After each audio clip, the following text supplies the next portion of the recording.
All right, folks, my first guest tonight has starred in the Weekend at Bernie's movies, as well as Neil Simon's Brighton Beach memoirs. These days, he's starring on The Single Guy, right here on NBC. Please welcome Jonathan Silverman.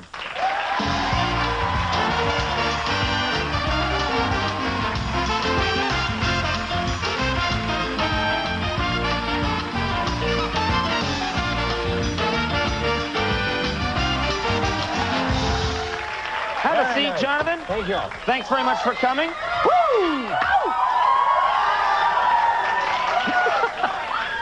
You've turned them into an angry mob. Sorry. How are you? Thanks so much for coming. This is great. We're like true members of the NBC family now. We're like kissing cousins. I know. On Conan's vacation, he came out to L.A. to play with me on my show. On my week off, I'm here playing with you. Where are we going next? Let's go! Kissing cousins is just a phrase, all right? It wasn't like the David Schwimmer episode where we assumed each other was gay. There was... No. This was actually... Very heterosexual. Thank you for pointing that out. I came on your show and taped an episode which airs this Thursday. Thursday night, 8:30. And that's right. I make a complete ass of myself in this thing. You're very good at But it, people though. should tune in to see that. Yes. he was brilliant. He's hysterical. Watch, you will love. You know what's interesting, though, is I got thrown off. I'd never done, like, a sitcom or anything before, and having a live studio audience there kind of threw me off. Because I'm used to doing this show in front of live studio audiences, and I found, I don't know if you noticed, but I really felt like I was sort of reacting in a talk show host kind of way. I noticed, and it hurt the sitcom a little bit. It wasn't bad. I mean, it was an interesting choice. We should show a clip, actually. Let's go to that, yeah. Yeah, show a clip of my appearance on The Single Guy. Enjoy.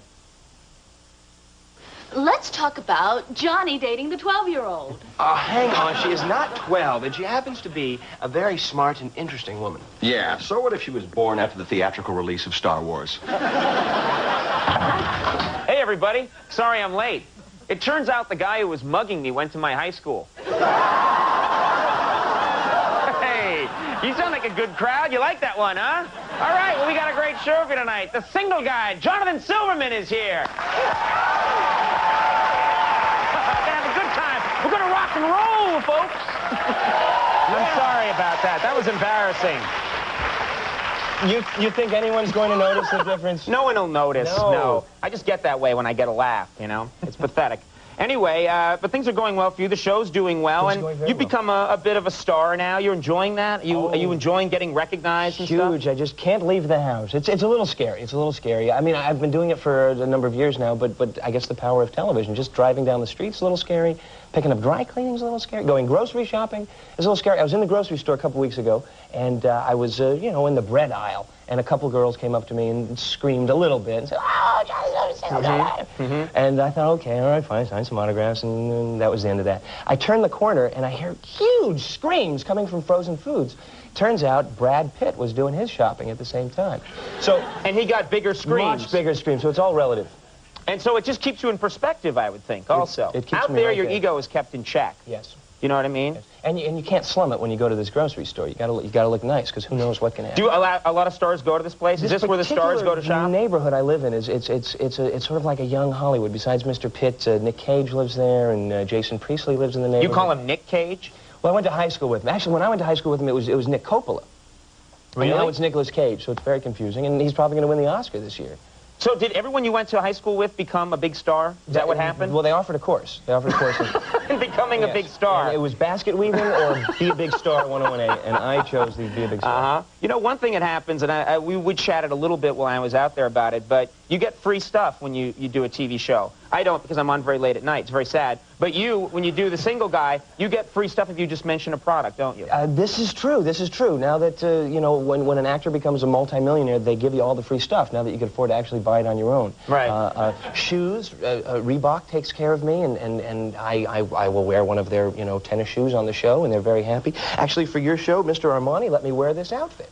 Is that true? This is true. You Thank you, got that? Mr. Armani. Yes. Because I get all my stuff from Sears, I find. Like Sears is the only clothing store that was interested in me, and so everything I wear is Sears all the time, and I drive a tractor backstage at all times. But you always have a fresh weed whacker whenever you need one. I do. That's the important. Can you hang on one sec? I'm not going anywhere. All right, stay right there. We're going to do a break. When we come back, more with Jonathan Silverman. We will see you in a moment. Stick around.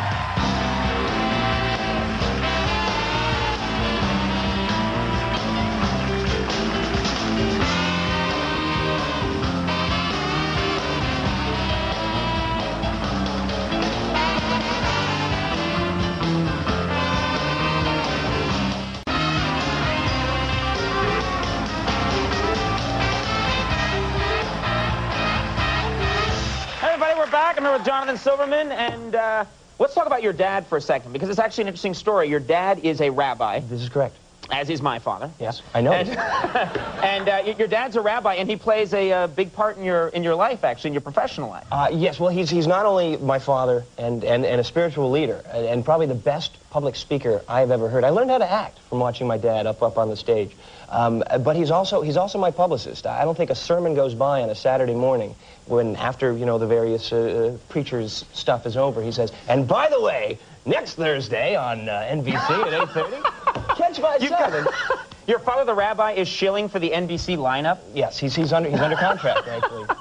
I love that. That's incredible. And he likes show business, right? Yes, he is. He's gotten a Screen Actors Guild card because whenever he visits me on location while I'm doing movies, he's got such a handsome, appealing look, and he's so dapper and funny that the producers just want to keep putting him in movies. So because he comes out and visits me, he's got to pay like $500 a year to retain in good standing with the SAG union. So he shows up in different films that you've done? Yes. He was in Weekend at Bernie's, wasn't he? He was in the sequel to Weekend at Bernie's. He played the maitre d' at Maxime's restaurant. He was in a movie that has never come out. I'm sure it's no fault of my father's. I'm told that it was his fault. I'm told that he completely ruined the movie. He kept wandering into frame. Is that right? And giving a long sermon. Right. But yeah, he makes special appearances, and I think his Screen Actors Guild card is listed as Rabbi Hillel Silverman, because I think there was a minister named Rabbi Silverman, and they had to switch the names at the last minute. It got crazy. There's so many rabbis in the Screen Actors Guild. You got to watch out. All right, now you're going to do a project you shoot in London. Is that right? Yes, I'm working with my mentor once again, with Neil Simon, who basically gave me the biggest break I've ever had, and has continued to keep me gainfully employed. But we're all going to London in April. It's sort of this NBC Hall of Fame Hallmark movie with a cast of thousands, including my boss's wife, Julia Louis-Dreyfus. That's right. Now, this is a strange situation, because you've actually done stuff on screen with Julia Louis-Dreyfus where you had to, for example, make out with her once, right? This is true. Brad Hall, who's the creator and producer and everything of our the single show, guy. That's right. is also married to Julia, and asked if she would come on the show and act and do a little stunt casting. Not unlike what you did. But isn't that kind of I didn't get to make out with anybody. I checked that. We cut that. That's why I went into my trailer screaming. It's like, I don't get to make out with one person. This is so pathetic. But you actually have to make out with her, and she's your boss's husband. It was a little daunting. I was quite surprised. She's your boss's wife. I'm sorry. A drink before the show is sometimes a good idea. 2 is wrong. 2 is just flat wrong, kids. Don't do it. Don't even applaud it. But I would think that would be very strange. It would be very weird. It was. I kept having to remind myself that Brad wrote this particular episode, and he wants you to do this. Asked his wife to do it. She could have played any part in the world. She could have played my cousin or a landlady in my building. But he chose to write her as not only this sexy girlfriend of mine, but a girl known as Danger Girl, who loves to have wild, crazy sex in dangerous places.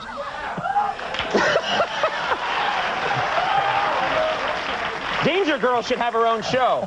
Based on that response, Danger Girl should have a whole night of her own on NBC. It's a spin-off. Yeah, that's must-see TV. Yes, people would watch. All right, well, The Single Guy, of course, is on NBC Thursdays at 8:30, and this Thursday's the episode where I make an ass of myself, so tune in for that. Thank you very much for coming back. Good to have you here. Jonathan Silverman, everybody. Senator Bill Bradley and No Doubt are coming up. We'll be right back. Stick around.